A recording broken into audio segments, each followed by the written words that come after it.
Gəlmişik inşallah Lənkəran rayonu nə kəndi? Vilvan kəndinə. Nə daimi çəkiliş düşmək istəyir, nə də Amir qardaşımız çəkiliş düşmək istəyir. Bizim köhnə müştərimizdir. Bax, bizdən bir bunu alıb, nətərsən kişi, vəziyyət. Bir neçə il bundan qabaq almışdım bunu? 6-7 il bundan qabaq almışdı. İşlədirdin o da işlək vəziyyətdindir. Təzə versiyamızdan alıb. O 4'dür, bu 5-15 kilovat. Baxın, Rövşən qardaşımızın. Xodda inşallah indi çəkdiyimiz şeydir, qarğıdalı, yəni Məkkə.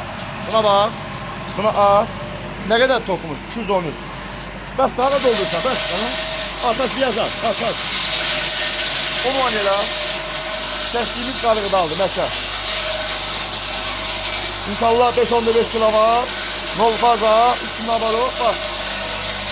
Mis qarğı. Şəraitimiz dar olduğu için şöyle çəkir. Bu da bizim 6-7 yıl bundan qabaq aldığı canavar. İndi remonta ehtiyacı var. İstəyir ha, gətirin çəkim da remont edir. Bir gün təzəsini alırsın. Üstüne de qonşu balaca ələk məşə çəkilir, qarğıdalı.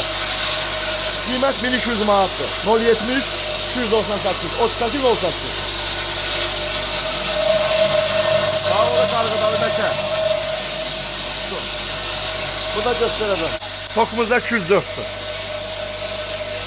Qarğıdalı çəkilir, məkə. Qınlanmışın da yana. Bundan, baba bundan, baba bundan, baba. Göstərəcəm çəkməyə.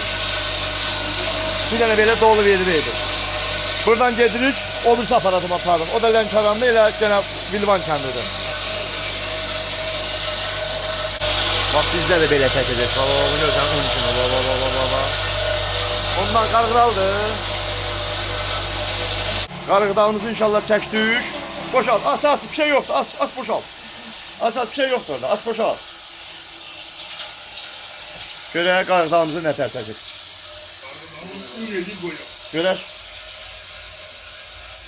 Boşalt. Ay maşallah. Bax. Nətər çəkir? Əla.